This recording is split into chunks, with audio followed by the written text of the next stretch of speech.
daghan kay tag mapupo nga mga pagtulunan sa unang pagbasa, apil na sa atong tubag sa Salmo. Ganahan lang kong musugod sa akong pamalandong niining atong tubag sa Salmo. Unsa gito itong tubag? Unsa to?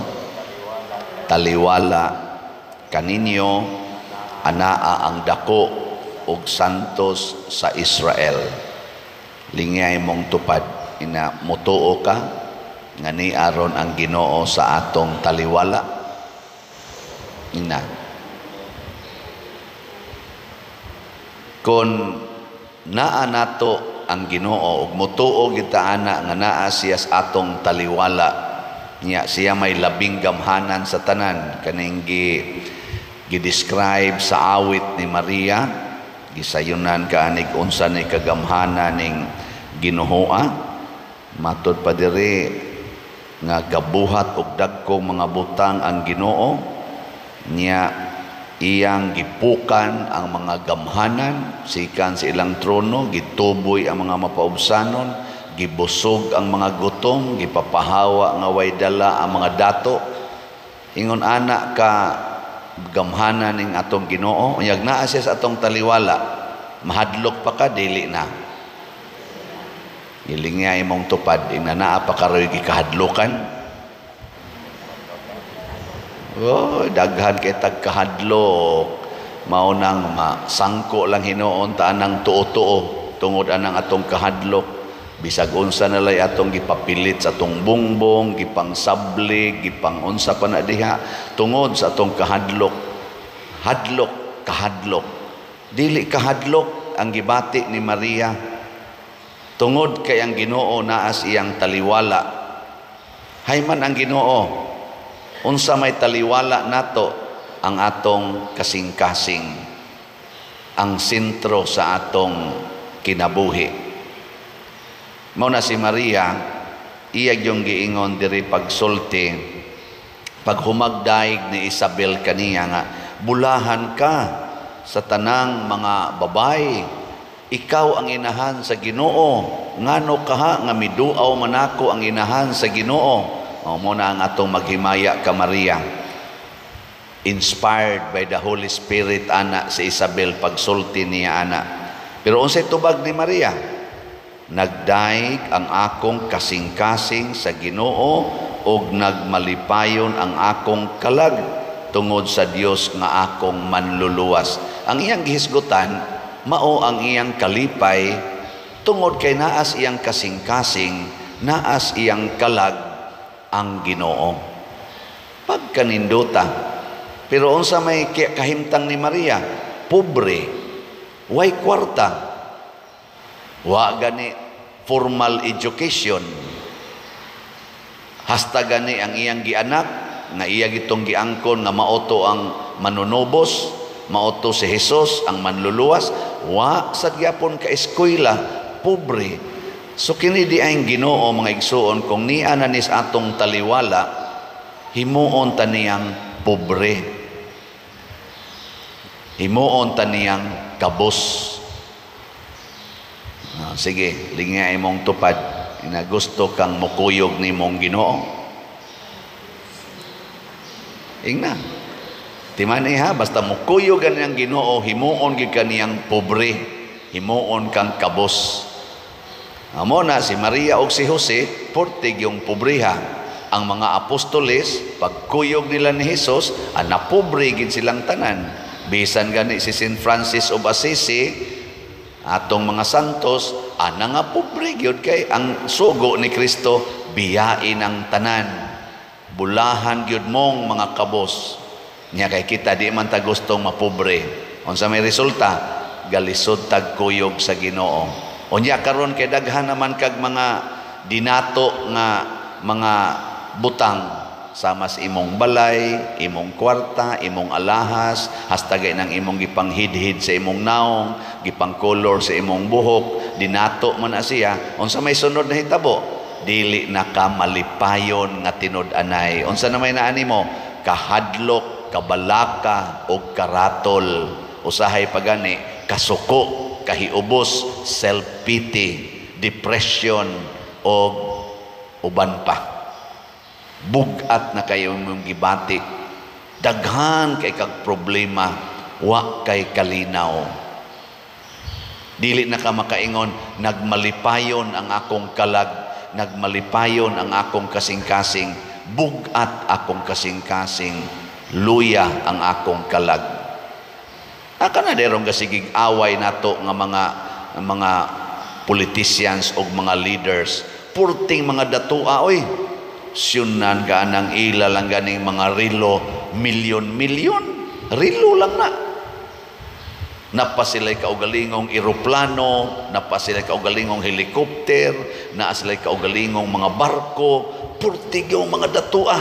Pero way kalinaw na, siging ko anay, away. Siging pamakak, ngilingay mong tupad, yung na di ka bakakon. Di ka bakakon. Yung na. Sige yung pamakak ka na, bakak to the max. O niya, inig pamakak ni mo, lain na sang karatol, lain na sang ngaway kalinaw. Awa na dyan kay kalipay. Si Maria, kanunay nagtugan sa kamatuoran. Muna diri sa atong unang pagbasa ni ingon diri, paglipay o katawhan sa Israel, kay anaa na sa inyong taliwala ang Ginoo. Tinuod gyud na mga igsoon, ni ana sa atong taliwala ang Ginoo, apan ang gusto sa Ginoo sama ni Maria atong pasudlon siya sa atong kasing-kasing. Unsaon man pagpasulod, higugmaa siya. Higugmaa ang pulong sa Ginoo nga nag-ingon, alagari ang labing ubos sa imong isig katao.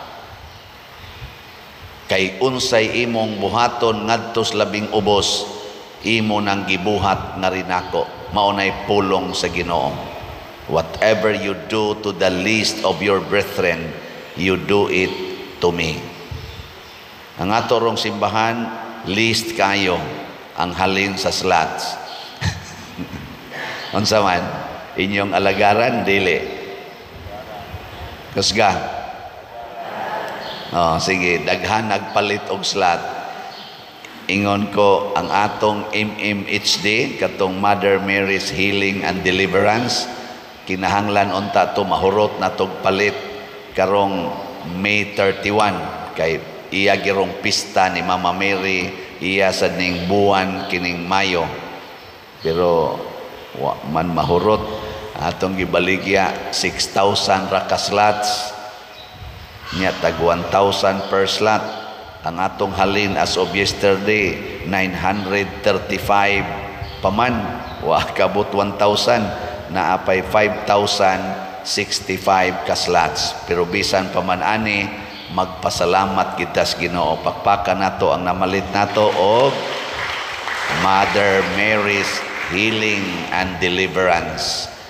Daghan kay ta karon og mga pamaagi nga magsigit tag pangitag healing and deliverance. The best healer and the best deliverer nga mupawagtang sa yawa sa tong kasing-kasing og kinabuhi, mao gyud si Mama Mary. Kay ngano man, si Mama Mary og si Jesus nagkuyog kanunay. Mao bitaw si Mama Mary nakalipay ni Isabel, kay pag-adto ni Mama Mary ni Isabel diha sa iyang taguangkan si Jesus. Nya sa wala pa mosuod si Jesus sa taguangkan ni Mama Mary, diha siya iyang kasing-kasing. Gihigugma na ni Mama Mary ang pulong sa Ginoo. Ang pulong nga wap ang magpakatao. Mautong sa iyang pagsigig higugma sa pulong sa Ginoo, ang pulong nahimog yung tao. Mao na si kanindot ana. So palitag slot ha.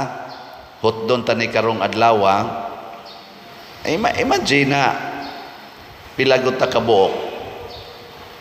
Sa ako pa lang YouTube subscribers, wa pa nailabot sa mga viewers nato all over the world, kamong magsigig tan-aw. 192 na guna 1,000. Nya pila ray atong palitonon, 5,065 slots. Mamalit lang ni karong adlaw tag sa kaslat.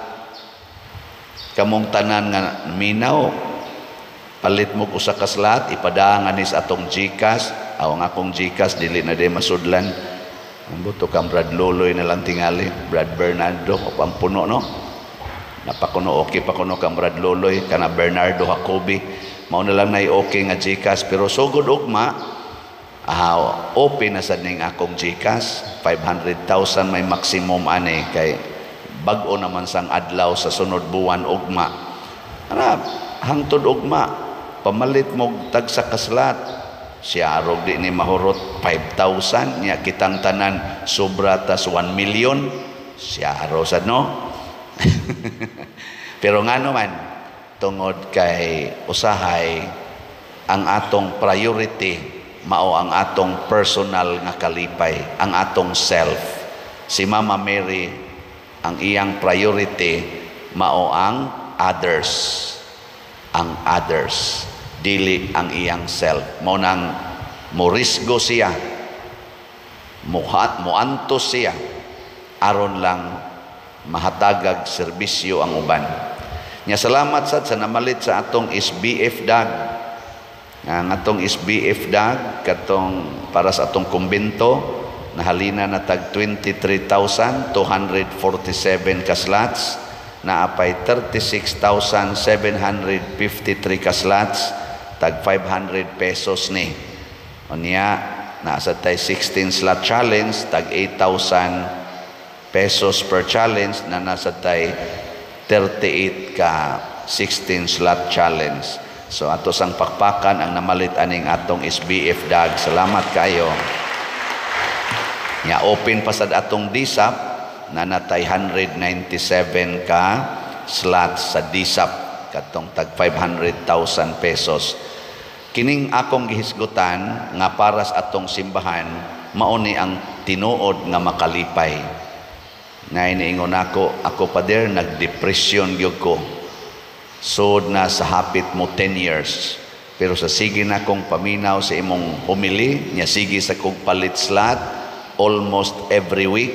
Tagsa-tagsa lang hinoon kuno ka slot na wagtang ang iyang depression. Mao nang ingon siya, ako na gining i-commit pader every week mo palit na gyud kog slot. Nako yahaya ni niya. Unyag balikan kas depression. Mupalit pa ka di na.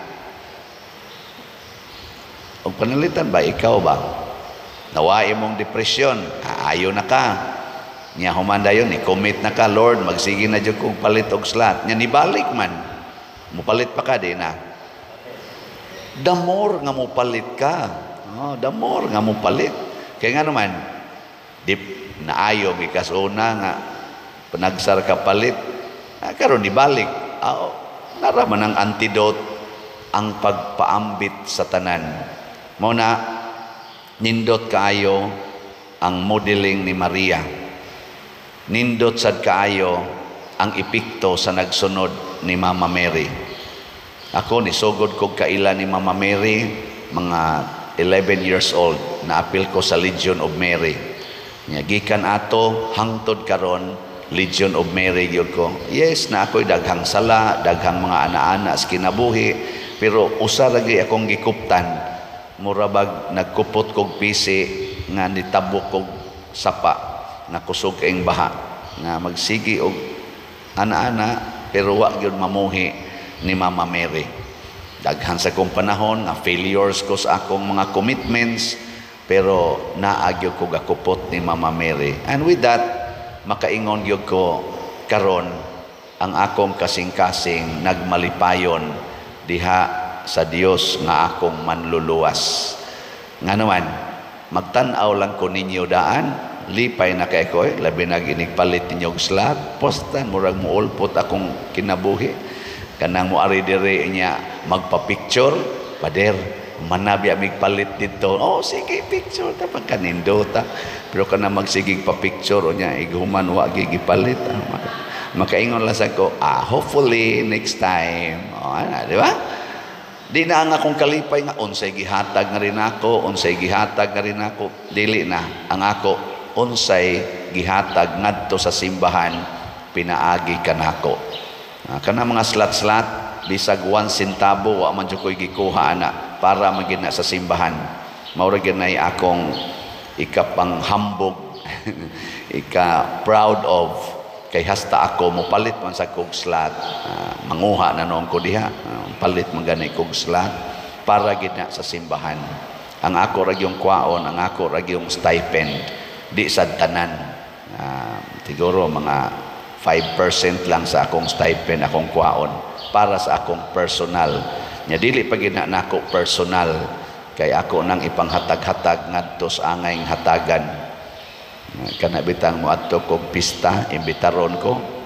Magdaan na lang yung ko daag mga sinsiyo, 20, 50, tag 100. Ngano man kay magpunsisok dayon ng mga mangandila o kanang maninda ng kuan ikakita padirsyano gamay kay mighalin to ana sugod naghatag magpunsisok dayon inighuman hiyos dayong akong gida tigong na sad ana hinon panagsara man na kana bang imbitaron kog pista muluoy sa kuan ng mga ndila in town ato manginang pinangga sila kay munas ginhawa di ra bagit taon na manimba kadaghanan ana nila kay kuang kay na sila busy kay sig pamaligya ila sa nang pamaagi makalipay.